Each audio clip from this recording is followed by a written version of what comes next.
Voy a intentar hablar de una manera resumida de cómo está el mundo, de cómo está la economía mundial, para luego ubicar a la economía española.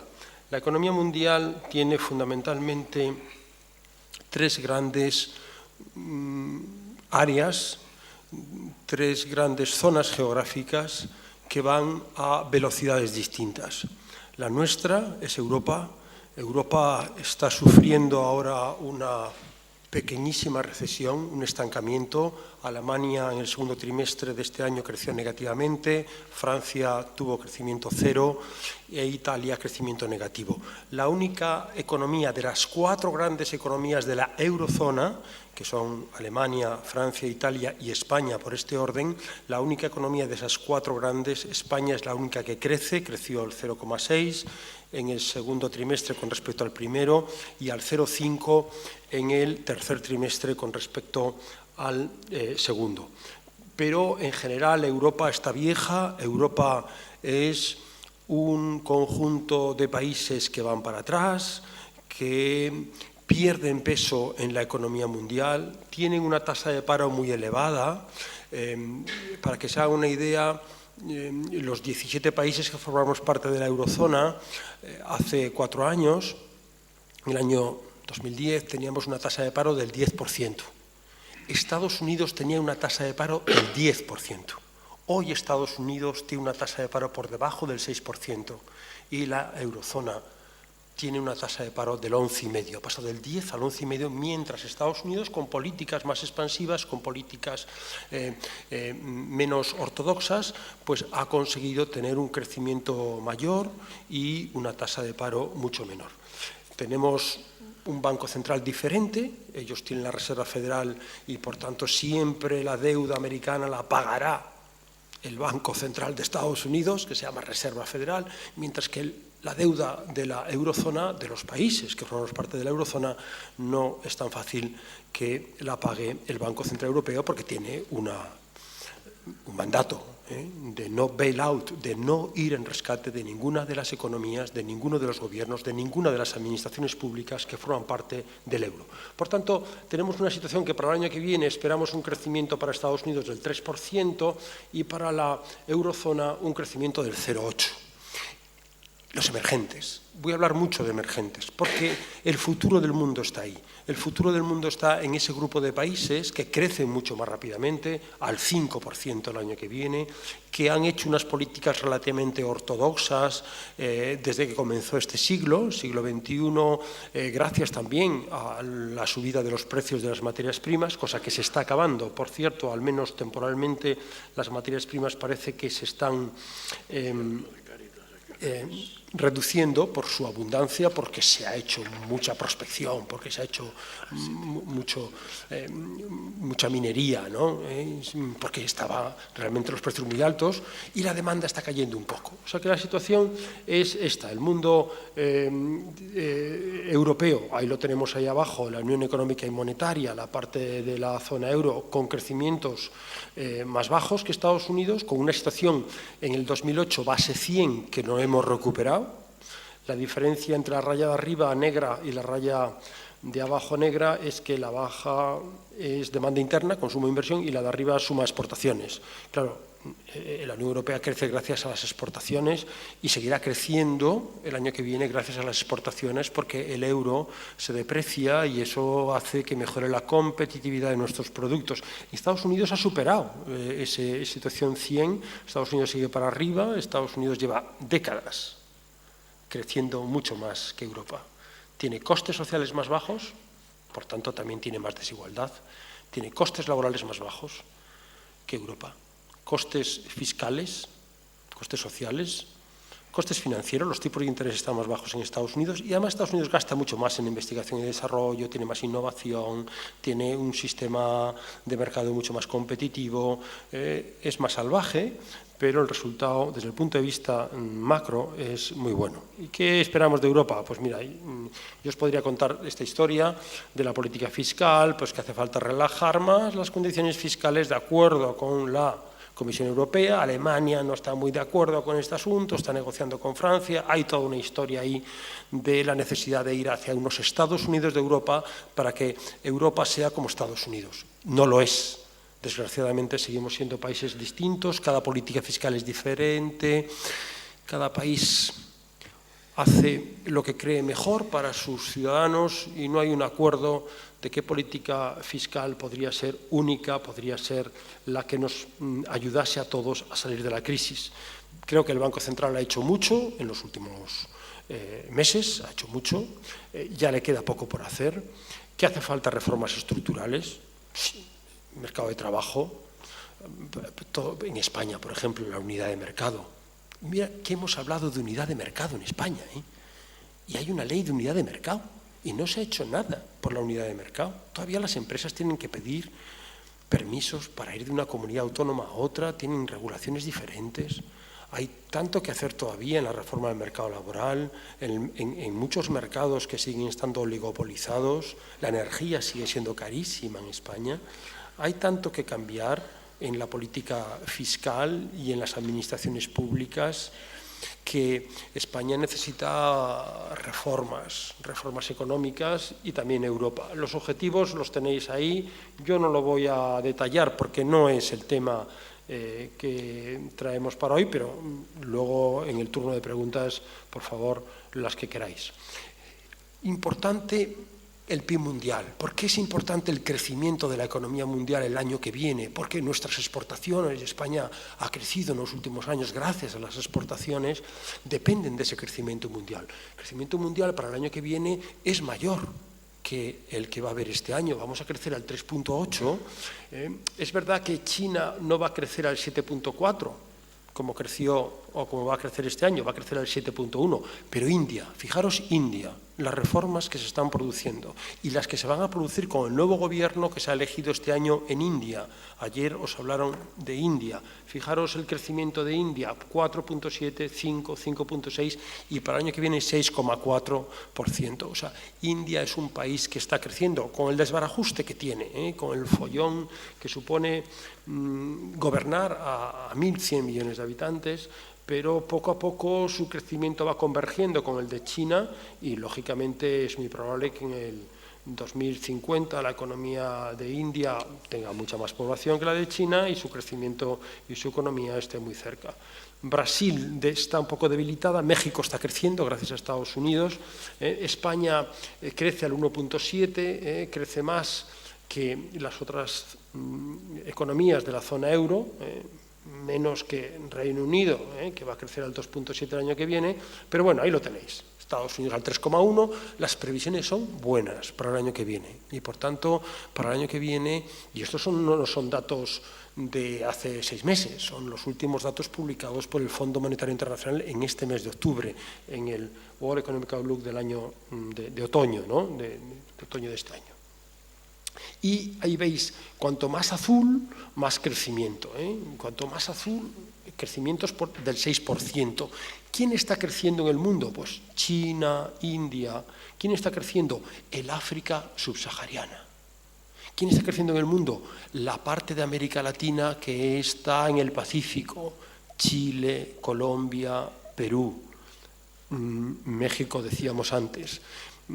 ¿Quién lo va a pasar un poco peor? Bueno, ahí vemos Libia, vemos alguna economía como Rusia, que forma parte de los BRICS, vemos Brasil, Argentina mal, Venezuela mal, porque tienen economías muy reguladas, muy intervenidas, muy planificadas, donde no hay seguridad jurídica, donde la inversión extranjera le cuesta entrar, donde no hay innovación tecnológica porque la inversión extranjera trae tecnología, complicado. Y las exportaciones mundiales pues sigue siendo desde hace ya 3 años China. Es curioso, porque hace 4 años la primera economía mundial que exportaba mercancías era Alemania. Y China era la segunda y Estados Unidos la tercera. Ahora han cambiado, en muy poco tiempo, en 4 años China es la primera, Estados Unidos es la segunda y Alemania es la tercera. Y los emergentes, pues tenemos aquí los datos, luego sí que los repasamos, pero ya los hemos visto un poco por encima. Sí destacar que desde el año 90 hasta el año 2015, los rojos, los emergentes, van ganando territorio, van ganando participación en la economía mundial. Pasan del 35% en ese tiempo, ¿no?, que son 25 años, ¿no?, al 53% el año que viene. O sea que las economías avanzadas crecen menos y, por tanto, al crecer menos, pierden peso, y los emergentes crecen más, ganan peso, hasta el punto de que ya en este momento la economía mundial en un 50% se realiza y se desarrolla en los emergentes, y el otro 50% en los países avanzados, en las economías desarrolladas. Y ahí tenéis los emergentes. Estamos hablando de los emergentes, bueno, pues poner una transparencia de quiénes son los emergentes. Estos son los emergentes. El mundo mundial, si quitamos a los países ricos, Estados Unidos, Canadá, Europa, Australia, Japón, eso son los emergentes. Esta transparencia es interesante porque estamos en los años 90, fijaros, lo acabamos de ver. En los años 90 había como 4 velocidades, como 4 grupos de países. Los prósperos, los ricos, que es el azul, así diríamos, intermedio, Estados Unidos, Europa. Luego estaban los países estancados, mucho América Latina, quitando Chile y una Guayana y República Dominicana, y China. China crecía más, pero fundamentalmente los prósperos crecían más que los emergentes. Los pobres, por ejemplo, África Negra era pobre y no crecía más, y luego estaban países estancados, es decir, que no crecían nada. Y que lógicamente perdían poder. En muy poco tiempo, desde el año 90 al año 2000, lo que era azulito y lo que era malo y lo que era atrasado pasa a ser rojo casi todo. Es decir, el mundo emergente en los años 2000, en el siglo XXI, veis ahí que toda América Latina, prácticamente África Negra, casi toda Asia, crece más rápidamente que los prósperos. O sea, esto de que los pobres alcancen a los ricos no es una cosa secular, no, es una cosa reciente. Es este efecto catching up, este efecto de coger al de delante, este efecto de avanzar y acercarse a los países ricos, es algo que se está produciendo en los últimos años, afortunadamente, para el mundo, y afortunadamente también para los emergentes y para todos, porque que los más pobres se hagan más ricos es mejor que no su contrario. Y ahí tenemos, por ejemplo, cómo estaba el crecimiento mundial abajo en el eje de abscisas, ¿no? En los 10 años antes de la crisis, la media de crecimiento anual, y en el eje de ordenadas tenemos, después de la crisis, 2010-2017, cuál es el crecimiento, ¿no? Veis que China es el país que crecía más antes de la crisis y después de la crisis. Los emergentes, que es el azul ese, que pone ahí emergentes debajo de India, crecían más antes de la crisis que después de la crisis. España crecía antes de la crisis casi al 4%, con el boom inmobiliario y la expansión aquella, casi al 4%, y ahora esperamos crecimientos muy bajos, y los desarrollados en general, que son los negros, son los que crecen menos. Y los rojos, que son los emergentes, crecen más. Y en el 2060, yo no sé qué va a pasar el año que viene con la economía mundial, ni con la española, de verdad que no lo sé, pero hay gente como la OCDE que ya sabe lo que va a ocurrir en el 2060. Bueno, pues en el 2060 China será la primera economía mundial, India la segunda, Estados Unidos la tercera. Hoy Estados Unidos es la primera, ya China le está pasando, India ocupa la 7ª posición, Japón, que hoy es la economía tercera, después de Estados Unidos y China está Japón, pues ahí ocuparía el puesto 6º. En el G7, en el grupo de los 7 países más ricos del mundo, con un PIB mayor, no per cápita, no, PIB, producción, que claro, cuanto más habitantes ya veis ahí, Indonesia, México, Rusia, son países con mucha población, lógicamente tienen más posibilidad de tener un tamaño de economía mayor. En el G7 no hay ningún país europeo. Hoy en el G7 está Francia, está Reino Unido, está Alemania. En el año 2060 vamos desapareciendo, vamos yéndonos hacia la derecha, vamos yéndonos hacia situaciones más complicadas. La vieja Europa se va envejeciendo y África va creciendo. África crece más que Asia. El África subsahariana tiene tasas de crecimiento más altas que China, que India en su conjunto. Claro, estamos hablando de países como Angola al 11%, países como Nigeria al 9%, Etiopía al 8%. En definitiva, cogiendo las medias no ponderadas de África y las medias de Asia, nos salen crecimientos ya más altos en África que en Asia. Y ahí tenéis esos crecimientos, pues cuanto más oscuro, pues 9%, o sea, el África que está, la África negra, pues va a tener en el año 2050 2.000 millones de habitantes. Va a tener más habitantes el África negra que China o India. Va a tener una clase media como la que tiene ahora China de unos 300, 500 millones de habitantes. Es una oportunidad para muchas empresas.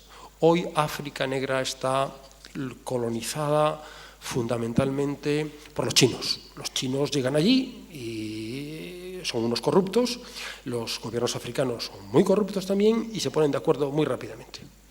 Presentando un informe con el secretario de Estado de Cooperación, con Jesús Gracia Aldaz, me interrumpió esta charla que hablaba de África, era una cosa sobre África, un informe sobre África, y me dijo, esto que dice Rafa es así, por una razón muy sencilla, porque si una empresa europea o americana quiere hacer una vía de tren, tiene que presentar un proyecto, tiene que aprobar el proyecto, tiene que licitar el proyecto. Hasta los 2 años hay que hacer además un estudio de medio ambiente, el Banco Mundial tiene que dar la ayuda. 2 años hasta que se sabe qué empresa va a hacer la vía de tren. En China no. En China nada más llegar ya hacen la vía de tren. O sea que en los 2 años que los europeos, los americanos, por las vías correctas, ¿no?, intentamos hacer bien las cosas, en esos 2 años los chinos han terminado la vía de tren, nosotros todavía no la hemos empezado. Bueno, para que os hagáis una idea, África negra viene a ser como el 2% de la economía mundial, aunque creciendo muy rápidamente gracias a los chinos también, pero la corrupción, según Transparencia Internacional, la corrupción del mundo, el 10% está en África. O sea, es una zona muy corrupta. O sea, si hay 1 billón de euros, 1 billón europeo, 1 billón español, el 10% de ese billón de corrupción se gasta en África. Pero los economistas tenemos que decir que hace 20 años no hablábamos de África.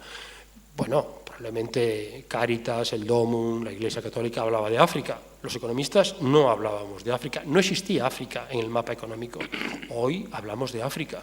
Papá, ¿y yo en qué país voy a trabajar? Porque mis hijos de 18 a 11 años, 4, en el colegio saben que en España es muy difícil trabajar. ¿Y yo en qué país voy a trabajar? ¿O en qué país voy a estudiar el máster o el grado, papá? Bueno, pues a lo mejor mis nietos sí que van a trabajar en África. África es un futuro. Ya las empresas europeas y americanas se plantean seriamente ir para allá porque hay grandes posibilidades de negocio. Y a lo mejor tienen que ir expatriados no solo por razones de cooperación internacional, sino por razones económicas, por razones de empresas que quieren tener un mercado de 2.000 millones en el año 2050. Claro, mis hijos saben perfectamente de universidades inglesas, americanas, porque entre ellos, en los recreos, yo no sé en qué sitio, pero hay una comunicación, hay un mercado de información en los colegios donde los chavales de segundo bachillerato, tengo una hija y otro que está estudiando ahora ICAI, donde se informan perfectamente qué másters, qué no másters, que el tío de uno, que la prima del otro, que está yendo, que está viniendo, cosas que yo muchas veces desconozco. Ellos saben, papá, ¿yo en qué país voy a trabajar? Pues no podemos pensar que África no sea una de esas zonas geográficas. Fijaros, el círculo este que tenemos aquí es la inversión anual del 2000 y del 2010 de China y de India en África. Fijaros cómo crece. ¿Y dónde crece esa inversión? Porque yo pensaba que eran minerales, yo creí que iban a sacar ahí materias primas para alimentar la maquinaria industrial de China. No, no. Fijaros, ellos, los chinos, están en esta transparencia de Naciones Unidas, lo tenéis aquí, pues en el África subsahariana están en café, en azúcar, en algodón, pero están también en telecomunicaciones, en electricidad, en sistema financiero, sistema turístico, están los chinos en construcción, están en puertos, en vías de tren, están en zapatos, en ropa, podría seguir. Están en todos los sectores. Ya no es aquello de las materias primas. Aquí las materias primas era pues el 27%. Aquí las materias primas van perdiendo. Los servicios, que era un 18%, aquí los servicios son un 42%. Es que ya los chinos y los indios se están metiendo en el sector servicios. Y eso es importante porque vamos hacia un nuevo equilibrio económico donde en el año 2012, de los 10 países que más crecían en el mundo, de los 10 países que más crecían en el mundo, 2, Panamá y China, no eran africanos. Los otros 8 eran países africanos: Níger, Ghana, Costa de Marfil, Mozambique, Chad, Congo. O sea que ahí tenemos una esperanza, ahí tenemos algo que el futuro tendrá que decirnos por dónde va. Una revista New Yorker, hace ya muchísimos años, en el año 76, veía cómo los americanos desde la Quinta Avenida veían el mundo. No lo veréis muy bien porque no hay gran definición ahí, pero los americanos veían pues, la Novena Avenida, veían el río Hudson, veían México, veían el Océano Pacífico, veían China, veían Japón, veían Rusia, pero no veían Europa. Poco después, The Economist, poco después tampoco, esto es del año 2009, ya una cosa más reciente. ¿Cómo ve China el mundo? Y si os acercáis, si pudierais ver esa transparencia, por cierto que la presentación la tenéis a vuestra disposición, está aquí en PowerPoint y el que la quiera pues solo tiene que pedirla a los organizadores, pues China veía el mundo desde la plaza de Tiananmen, veía América, veía Oceanía, veía América Latina, veía África más grande que Europa, y Europa pone Hermès y Prada, el lujo en Europa. Esta visión de China del mundo es muy importante, porque el mundo va hacia Asia y hacia África. Hombre, África es muy pequeño todavía, claro, estoy hablando de África como si aquello fuera un emporio, no, África es lo que es. Pero su crecimiento, su aproximación, su catching up es muy rápido. Y el gasto en investigación y desarrollo de China, por ejemplo, es mayor que el de Japón, según la CIA. Estos son datos de la CIA y China gasta unos 220.000 millones de dólares y Japón gasta 161.000 millones de dólares. Gasta mucho más ya China que Japón en I+D. Estados Unidos gasta 350.000 millones de dólares al año en investigación y desarrollo, mientras que los 34 países de Europa gastan solo 350.000 y Estados Unidos 423.000. O sea, gasta más Estados Unidos que toda Europa junta en investigación y desarrollo. Por eso son más competitivos, tienen más tecnología, tienen las universidades al servicio de las empresas para obtener aquellos conocimientos que tienen posibilidades de ser productos que se vendan en los mercados. O sea que el mundo está cambiando y las viejas locomotoras ya no tirarán de la economía mundial. Hay nuevas locomotoras que están ahí y tenemos que saberlo los españoles. Y entro ahora, con un cierto retraso, y me vais a perdonar, con el tema de la conferencia, pero quería ubicar a nuestro país en este entorno internacional que sin duda nos afecta, sin duda estamos en una economía internacionalizada, globalizada, y la economía española sufre los problemas de Europa y se beneficia de la situación más boyante de las economías del resto del mundo. ¿Cómo está España? Bueno, pues España lleva ya 5 trimestres, si incluimos el tercer trimestre de este año, 5 trimestres con crecimientos positivos. Lleva 5 trimestres donde también se está creando empleo. Se está creando empleo. Nos decía la encuesta de población activa esta semana que en los últimos 12 meses pues unos 350.000 trabajadores nuevos se han incorporado al mercado de trabajo desde el punto de vista de la ocupación, del empleo. La inflación está súper controlada, tenemos una inflación negativa, estamos incluso en deflación, quizá peligrosa, pero se debe en buena medida a la bajada del precio del petróleo. Es que el petróleo ha bajado muchísimo. Claro, al bajar el precio del petróleo, los costes de las empresas se reducen y también ellas pueden producir a precios más bajos.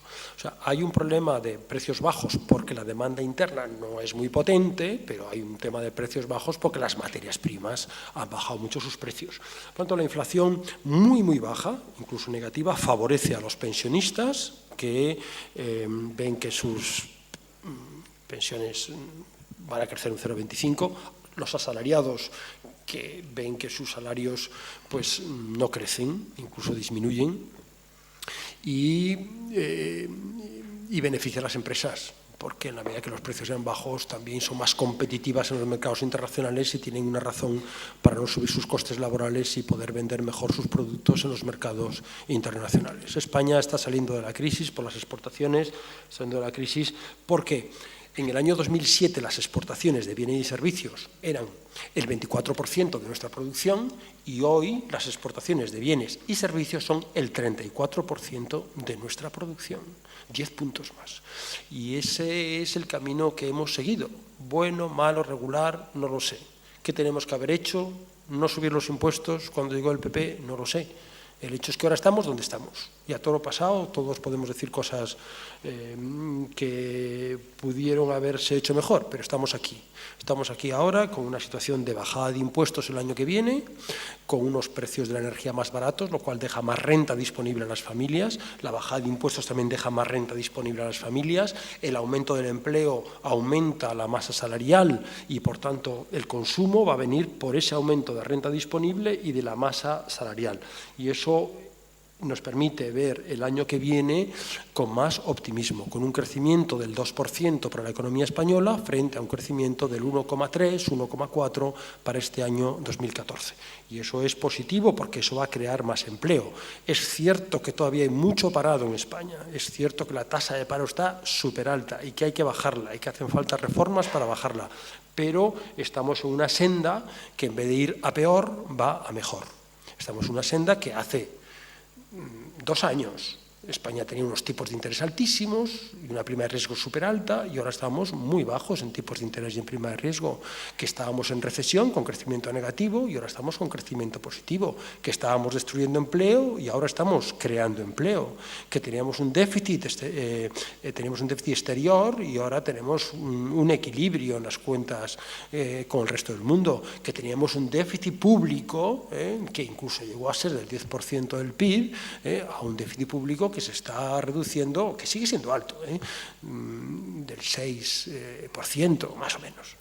Bueno, se están reduciendo desequilibrios y, por tanto, tenemos que ver la economía española con cierto optimismo, porque se ha reducido el desequilibrio del mercado de trabajo, aún siendo muy altas las cifras de desempleo, se está haciendo el ajuste fiscal, se está haciendo el ajuste inmobiliario, es decir, que, para que os hagáis una idea, en los últimos 12 meses se ha reducido el stock de vivienda en 300.000.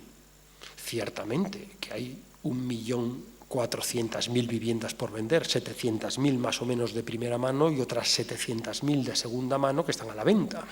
Pero el stock va reduciéndose.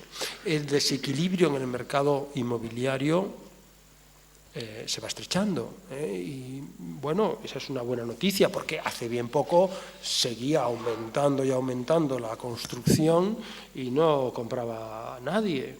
El sistema bancario, gracias al esfuerzo de todos, el sistema bancario gracias a las ayudas europeas, gracias a los impuestos de los españoles, gracias al Sareb, el banco malo que le ha comprado a la banca cualquier cantidad de activos tóxicos y activos que no había quien los vendiera, pues afortunadamente la banca se está saneando, el FROB, el Fondo de Reordenación Bancaria, también ha entrado en el capital de algunas cajas para intentar sanearlas.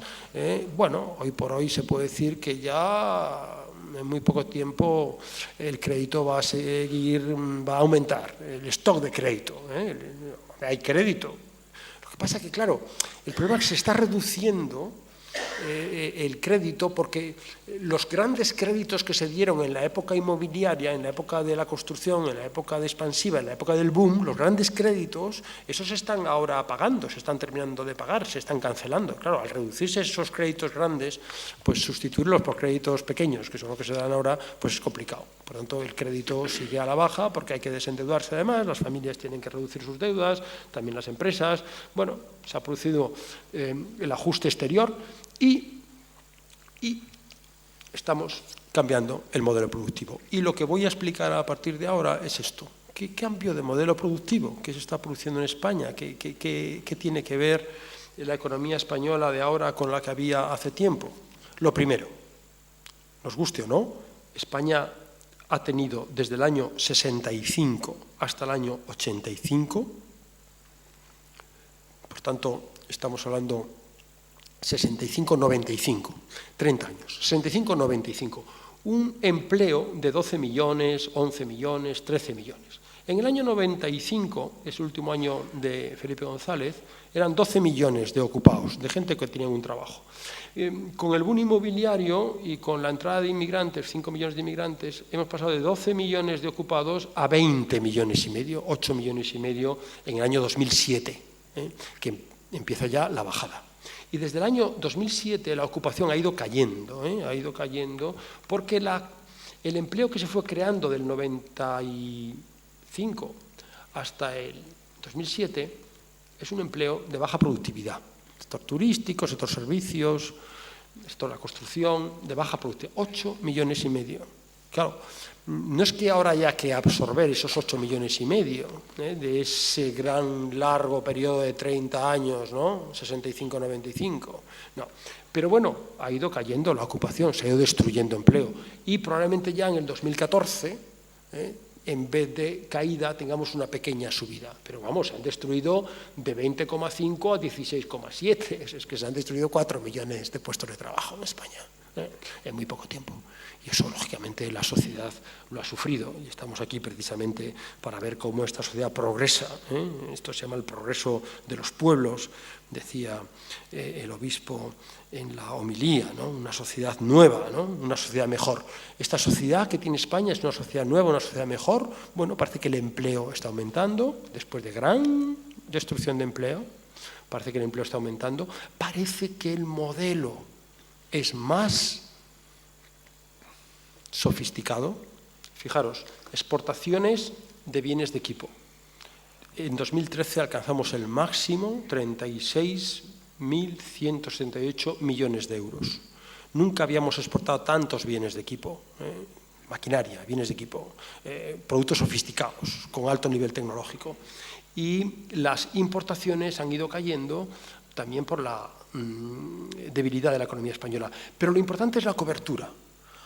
Fijaros, en el año 2007, por cada 100 euros que importábamos de bienes de equipo, exportábamos 52 euros. En el año 2013, por cada 100 euros que importábamos de bienes de equipo, exportamos 100 euros. Hemos equilibrado nuestra balanza de bienes de equipo.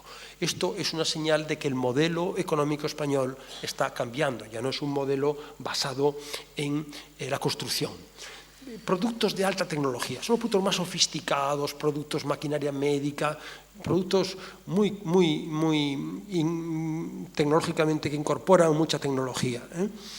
Pues ocurre lo mismo en el 2012, porque esto va con más retraso, el INE publica con mucho retraso, teníamos el máximo con 11.400 millones de euros de exportación, y las importaciones, que habían llegado a 22.000 millones, bajan a 19.000 millones. ¿Y la cobertura? Pues la cobertura, que en 2007 era 29, es decir, por cada 100 euros que comprábamos de productos de la tecnología, exportábamos 29, en el año 2012, por cada 100 euros que importamos, exportamos 57. O sea, la cobertura ha pasado de 29 a 57. Estamos mejorando nuestra balanza de productos de alta tecnología. La balanza de royalties. ¿Qué son los royalties? Es lo que paga una empresa por utilizar una patente extranjera. Es lo que paga una empresa que está fuera de España por utilizar patentes españolas. serían los ingresos que tenemos en España porque los extranjeros o nuestras empresas en el exterior utilizan nuestras patentes. Y nosotros pagamos al exterior royalties porque en España utilizamos patentes de otros países. Bueno, pues la balanza de royalties, que en el año 2007 era 16 la cobertura, por cada 100 euros que pagábamos de royalties solo ingresábamos 16, ahora está en 54. Por cada 100 euros que pagamos de royalties, ingresamos 54. Esto es un cambio en las patentes, es un cambio en la tecnología. Estos cuadros son sencillamente para deciros que hay un cambio de modelo productivo, que evidentemente los costes laborales han ayudado. Fijaros, España, que había subido muchísimo la raya negra, había subido muchísimo los costes laborales por unidad de producto, pues empieza a bajar a partir del año 2010. Fijaros Alemania. Alemania es lo de abajo, es lo verde así, verde de abajo de todo. Casi no subían los costes. Alemania tuvo un cambio brutal en el año 2003. Schröder, SPD, puso en marcha la Agenda 2010, hizo reformas que no hizo Francia, que no hizo Italia, que España ha hecho algunas en estos últimos años, pero que Alemania se adelantó a todos. Y por eso la economía alemana va como va. Y por eso los costes laborales en Alemania prácticamente no crecieron. ¿Por qué? Se hizo una economía muy competitiva, porque tuvo que absorber a la Alemania del Este, porque tuvo que absorber a la República Democrática Alemana. Y eso le costó una crisis que empezó en el año 89 y que en el 2003 le pusieron o intentaron ponerle solución con la Agenda 2010 de Schröder. Aquí vemos cómo España ya desde el año 2008 los costes laborales unitarios bajan. Mejora la competitividad porque bajan los costes. ¿Quién lo sufre? Las familias. ¿Quién lo sufre? Los españoles. Pero la parte positiva es que gracias a eso exportamos más. Ahí vemos España cómo bajan la raya blanca, cómo le bajan los costes laborales unitarios y cómo la raya azul, que es la zona euro, que es donde nosotros competimos y donde nosotros vendemos, pues no nos preocupa tanto que Francia y Alemania estén en el segundo trimestre mal, esperemos que sea temporal, porque son nuestros principales clientes. Nuestro principal cliente es Francia, el segundo es Alemania y nos interesa que vayan bien. Y ahí vemos cómo, mientras el PIB ha caído, el empleo ha caído mucho más. Mientras el PIB en 5 años ha caído un 7%, o sea, producimos un 7% menos, el empleo ha caído un 18%. ¿Qué significa esto? Que con un 18% menos de gentes producimos un 7% menos. Es decir, somos más productivos. Se ha ido a la calle, se ha ido al paro, se han ido al mercado de trabajo los menos productivos.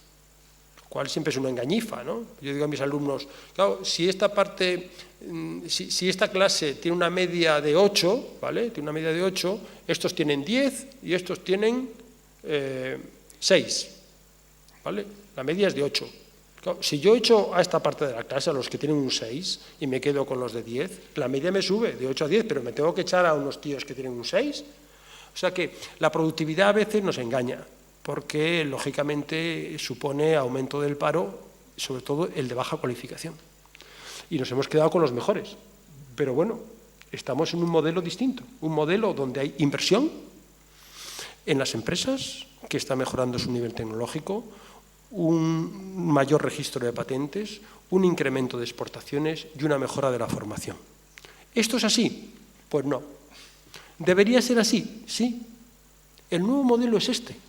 España no puede permitirse un modelo productivo basado en el turismo y en la construcción.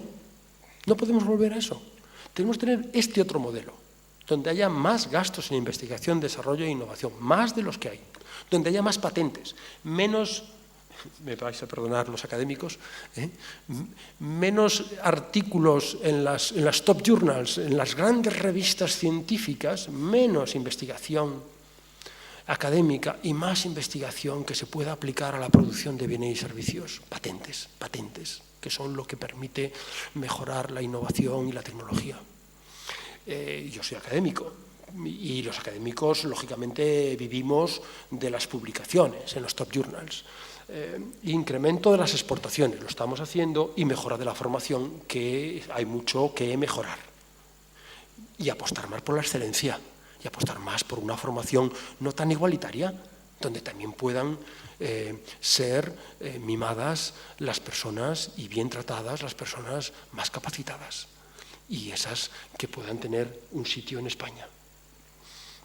Saldo migratorio se está reduciendo, cada vez se están yendo más gente. De hecho, la caída que ha habido en España este tercer trimestre de la población activa, que viene a ser unos 80.000 personas, son extranjeros que se han ido a sus países de origen o a otros países a buscar trabajo. Y la población española no emigra tanto, son los extranjeros los que emigran.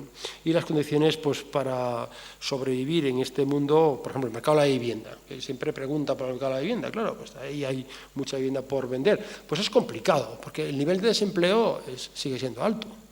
Estamos en una tasa de paro del 24%. Es cierto que ya no estamos en el 26%. Es cierto que hemos bajado mucho la tasa de paro y la estamos bajando. La renta disponible de las familias sigue siendo baja. La recuperación no ha llegado a los hogares, que son los que compran vivienda. La reestructuración del sistema financiero todavía no permite dar crédito hipotecario para comprar. Todavía hay mucha gente que cree que los precios van a bajar y el saldo migratorio es negativo. O sea que se dan unas condiciones complicadas para el mercado de la vivienda. Esta es la mejor transparencia que os puedo ofrecer porque es la transparencia que nos dice un poco cuál es el futuro de España. Mirad, esto lo que nos muestra es que los chavales que ahora tienen, por ejemplo, no sé, una edad entre 15 y 24 años, ¿no? Mis hijos, 15 y 24 años, son un 35% menos que los que tienen entre 30 y 40 años. O sea, la pirámide de la población está invertida y el sistema de pensiones va a ser muy complicado sostenerlo en el futuro, porque es que no es que sea un 5%, estamos hablando de un 34%. Y estos ya han nacido, estos ya han nacido. Ya no pueden nacer aquí, los que están entre 15 y 24 años, estos son muy pocos.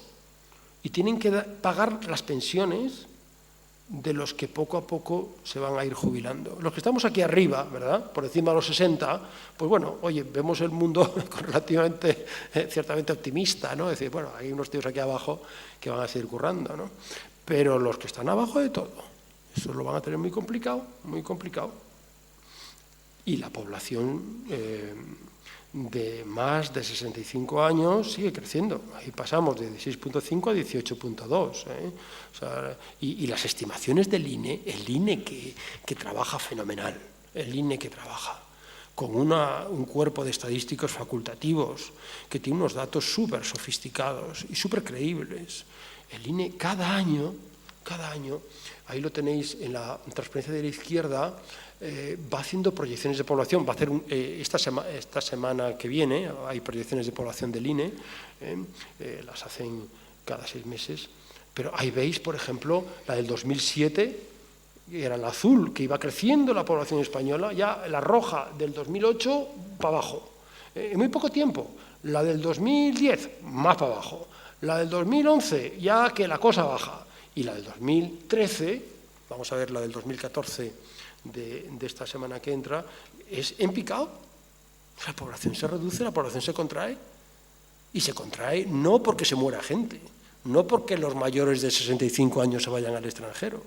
Se contrae porque los que pagan pensión, los que pagan cotizaciones sociales o podrán pagarlas en el futuro, pues se están yendo. Y eso plantea un problema grave para la economía española a largo plazo. Es un problema urgente. ¿Por qué España está cambiando de modelo productivo? Pues en este pequeño esquema, y estoy terminando ya, España siempre ha salido de las crisis por las exportaciones. En el año, si recordáis, los más mayores, en el año 77, Enrique Fuentes Quintana, los pactos de la Moncloa, se devaluó la peseta después de la crisis del petróleo, antes de la Constitución, 77, y la economía española se recuperó. En el año 82, Miguel Boyer, que en paz descanse, devaluó en el gobierno socialista, primer gobierno socialista, en el año 82, en diciembre, devaluó la peseta, y la economía española se recuperó. Después de un tremendo crecimiento que se produjo a finales de los años 90, pues esto se produjo ahí, pues las Olimpiadas. ¿De qué año fueron las Olimpiadas españolas? 92. Del 92. Pues en 92, pues el AVE, los fastos, hubo una devaluación, porque claro, hay que reconocer que Solchaga no lo hizo bien. Y hubo que devaluar, tuvo que venir Pedro Solbes con Felipe en el año 93 y 94. Hubo que devaluar 2 veces en el 92, una en el 93 y otra en el 95. La peseta hubo que devaluarla para salir de la crisis por las exportaciones. Las exportaciones tiran de la inversión porque hace falta máquinas y empresas para producir para la exportación. Este crecimiento de la inversión genera empleo para poder trabajar. El empleo tira del consumo, el consumo tira otra vez de la inversión para producir bienes que satisfagan a los trabajadores que se incorporan al mercado de trabajo. En este momento la economía española está ahí. Las exportaciones están tirando de la inversión está tirando del empleo, el empleo está tirando del consumo. Esperemos que todo esto no evite el que la demanda externa siga creciendo, porque es ahí donde España tiene su futuro, en la competitividad. Ahí lo tenemos explicado igual, pero como la definición no es muy buena, paso de esta transparencia y me voy ya al final. ¿Qué tiempo tardaremos en salir de esta crisis? Porque esta es una crisis complicada, es una crisis de empleo, es una crisis de deuda pública, tenemos una deuda pública enorme, tenemos un déficit público que hay que reducir, tenemos un sistema bancario que poco a poco se va saneando, tenemos un mercado de trabajo que realmente tiene todavía unos niveles de paro muy altos. Bueno, yo os he puesto aquí un timing, 6 meses para recuperar el crédito, para que el crédito, que el stock de crédito deje de reducirse y empiece a aumentar el stock de crédito, gracias a todas estas medidas que os he comentado antes, de fusiones, de cierre de cajas, de liquidaciones, FROF, Sareb. La política económica que está aplicando el gobierno, pues yo creo que en un año tiene que dar frutos, yo creo que ya el año que viene tiene que dar frutos si el partido que gobierna quiere tener posibilidades de renovar y de gobernar en la siguiente legislatura. O sea que yo creo que la política económica va en esa dirección, va a ser una política económica electoralista, populista, para conseguir votos, ya lo está siendo, la rebaja de impuestos en enero es una prueba de ello, también porque es mejor para la economía española, y el ajuste del sector inmobiliario pues tardará 2 años y medio como mínimo. 2 años y medio absorbiendo pues las 300.000, 400.000 viviendas, que es lo último que ha ocurrido en los últimos 12 meses, pues hay que calcular, bueno, pues que si esto va más rápido, en 2, 3, 4 años, pues el mercado inmobiliario vuelva a una situación relativamente normal. Concluyendo, la economía mundial crece más el año que viene que este año, eso es bueno para Europa, es bueno para España. La eurozona atraviesa una crisis que esperemos que sea pasajera. Los emergentes crecen más y son el futuro de la economía mundial. España lleva ya pues 5 trimestres con crecimientos positivos y hemos revisado al alza incluso el crecimiento de este año, que era 1.3, lo hemos puesto en 1.4, o sea que las revisiones de la economía española son al alza, cuando en algunas economías europeas la revisión es a la baja. Bueno, los desequilibrios se están reduciendo, pero la demanda interna está tirando y eso pone en peligro el equilibrio exterior y los procesos de ajuste que se han ido haciendo durante estos años. Estamos saliendo de 4 crisis, la crisis inmobiliaria, la crisis bancaria, la crisis del empleo y la fiscal, de deuda pública. La consolidación fiscal debe continuar. Debemos desapalancarnos porque deben dejarse recursos para la empresa privada, deben dejarse la financiación para la iniciativa que tengan la gente joven, que se les tenga que financiar porque tengan proyectos realmente novedosos y que puedan crear startups, es decir, nuevas empresas. Es ahí el futuro de España. El futuro de España está no en financiar un sector público que hay que a veces reducir en la parte de gasto corriente y de gasto innecesario y de gasto podríamos decir, suntuario, ¿no? Y que el gasto se vaya a las infraestructuras, que el gasto se vaya a aquello que mejore la competitividad. No a las infraestructuras de toda la vida, que esas ya se ve que han sido un desastre, sino a otro tipo de infraestructuras como es la investigación, desarrollo e innovación, esa inversión que mejore la competitividad de nuestra economía. Por tanto, hay que seguir la consolidación fiscal, nos están ayudando desde fuera, el Banco Central Europeo nos está ayudando con la bajada de tipos de interés, nos está ayudando con el crédito al sistema bancario, la Comisión Europea nos está ayudando, pues está poniendo en orden nuestras cuentas públicas, el FROB está siendo financiado por dinero europeo, pero lo más importante hay que hacerlo en casa, lo más importante tiene que hacerlo el gobierno y las empresas. Las exportaciones necesitan seguir siendo el motor, la inversión es una necesidad para seguir exportando y para seguir creciendo. El gobierno ha hecho algunas reformas, le quedan reformas por hacer y en todo caso no pensemos que esta es una crisis que tenga que resolver el gobierno de España. Esta es una crisis que tenemos que resolver todos y entre todos la estamos resolviendo y todos tenemos que arrimar el hombro. Muchas gracias.